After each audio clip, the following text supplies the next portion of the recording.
Ustaz tadi ya. Itu karena persiapannya yang buruk kita. Budget itu habis hanya karena salah prediksi kita.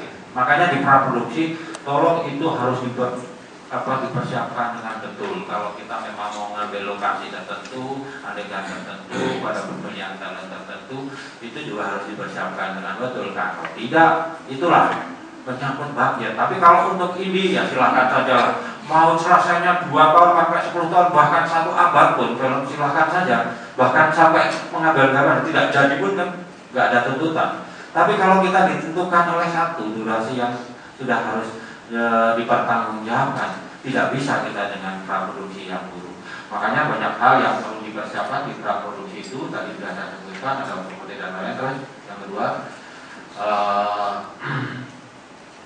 di praproduksi ini juga harus jelas sebenarnya breakdown sheet-nya gitu ya. Breakdown sheet itu adalah pekerjaan setiap hari yang kemudian harus diterjemahkan oleh kru, baik oleh kameramen maupun kru-kru yang lain. Karena tidak hanya pemegang kamera, tapi di situ ada penata lighting, penata wardrobe yang kostum ya, kalau di teater itu penata kostum, termasuk kepada beberapa bagian up yang lain, namanya properti kecil gitu. Seorang dukun itu di desa itu mamanya sekarang ini harus pakai ake dari Batam namanya, itu harus sudah siapkan.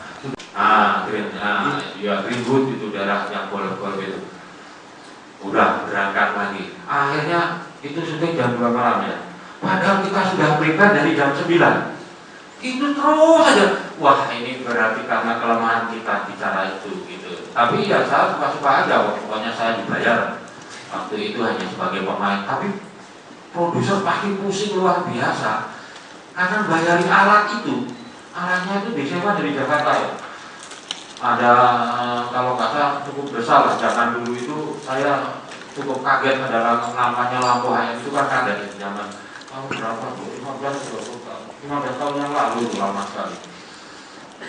Pernah tahu ya pasti kan saya lampu hayam yang ini mau bikin siang bisa, mau dibikin apapun bisa karena saking terangnya. Itu sudah di-prepare, sudah di-display oleh krunya. Tapi oleh sutradaranya nggak bisa mengeksekusi karena belum tahu adegan yang kemudian akan diambil dari sudut mana. Nah ini saya kira penting. Breakdown sheet dan call sheet itu harus menjadi bagian ketika kita akan memulai eksekusi di lapangan. Ini kru yang paling loyalitas tanpa batas. Jadi dia ikut nggak dibayar nggak apa-apa. Karena punya loyalitas tanpa batas. Kalau kita foto tanpa menggunakan pertimbangan itu, nanti seolah-olah wajah kita itu nempel tembok. Nah besok kita praktekkan. Bagaimana kalau dengan lighting kemudian ada dimensi di belakangnya. Nah ini kita praktekkan. Tentu saja ini akan menarik karena disitulah sebenarnya kita kalau workshop ya begitu. Terus, nah pasca produksi nanti biar langsung ke Mas Toto. Saya akan masuk ke film dokumenter karena pengennya panitia ini lebih diarahkan ke film dokumenter. Tapi saya ingin mengantar sebelum film dokumenter, saya ingin masuk pada istilah film.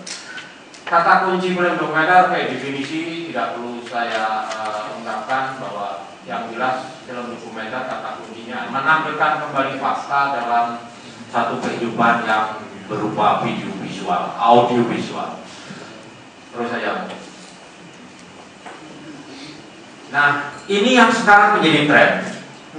Film dokumenter ini apalagi setelah salah satu stasiun TV membuka satu rubrik yang bernama Eagle Awards. Itu dulu dirintis oleh salah satu teman saya yang sekarang sudah meninggal, saudara Chandra Tamsil. Dia adalah freelance, bekerja sebagai seorang filmmaker yang freelance. Mendokumentasikan sebuah karya dimanapun di beberapa belahan dunia. Bahkan dia bisa merekam pembuat venue itu, dia bisa merekam antara anak dan ayahnya itu lempar-lemparan piring di ruang makannya gitu, bisa terekam. Itu pasti tidak bisa didirect, pasti karena raport dia yang bagus sehingga bisa diterima oleh keluarga itu tanpa risih bahwa Anda sedang pegang kamera. Anda belum pernah kan namanya merekam satu peristiwa yang benar-benar natural, justru yang direkam itu tanpa sadar bahwa sedang didokumentasikan. Ini yang saya kira penting. Makanya kata kunci film dokumenter itu adalah risetnya, indahnya. Padahal film dokumenter itu bukan indahnya. Kata kunci film dokumenter itu akurasi sebuah temuan fakta itu kemudian mampu terungkap. Jadi kalau Anda ingin mendokumentasikan tentang pembayaran di Solo namanya, itu bukan jelasnya gambar, tapi informasi yang bisa disajikan kemudian itu membuat emosi atau rasa si penontonnya itu merasa terlibat terhadap peristiwa itu. Ini yang beda. Nah, kalau dokudrama itu beda lagi. Ini lebih masuk unsur-unsur imajinasi masuk di situ. Film G30 SPK itu jenis film yang termasuk film dokudrama.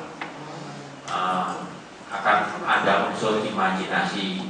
Film Kartininya Mas Bambang Hengki itu termasuk juga dokudrama. Film dari sini kita mulai yang saya buat bersama Kosu dan Mas Ari dan kawan-kawan itu juga dokudrama. Ada unsur fiksi yang kemudian berlatar belakang sebenarnya fakta. Jadi dinarasikan. Kami sudah mendapat tawaran untuk yang seperti itu, tapi itu butuh waktu, butuh riset yang bagus. Termasuk beberapa film-film yang ada zaman dulu lebih banyak kepada dokudrama, ingin menceritakan sesuatu, sehingga kita harus bedakan warga masuk dokumenter atau tidak. Di Klaten dulu yang kemudian membuat sebuah dokumentasi perayaan ulang tahun kota Klaten dengan peralatan yang sungguh luar biasa, dengan talentnya waktu itu mungkin ribuan. Kita menganggap itu bukan film dokumenter ketika saya menjadi juri dan teman-teman, karena itu hanya film dokumentasi dari sebuah peristiwa. Yang dari Klaten mungkin pernah lihat ada sebuah ulang tahun kota Klaten di Rupam itu sampai jalan Rupam itu, bahkan alatnya itu pakai handcam juga kan di atas, pakai tahu kelihatan pakai, pokoknya alat itu mahal-mahal semua. Tapi itu ada sebuah dokumentasi, tidak memberi fakta apalagi kemudian narasinya adalah tidak menguraikan apa-apa selain bahasa-bahasa gambar-gambar atau bahasa-bahasa visual. Ada juga yang kemudian menganggap film dokumentasi itu seperti sebuah reportase pemberitaan.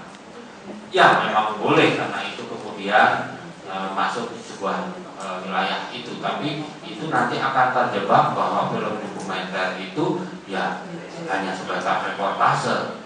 Padahal film dokumenter itu adalah sebelum melakukan reportase adalah proses riset yang panjang.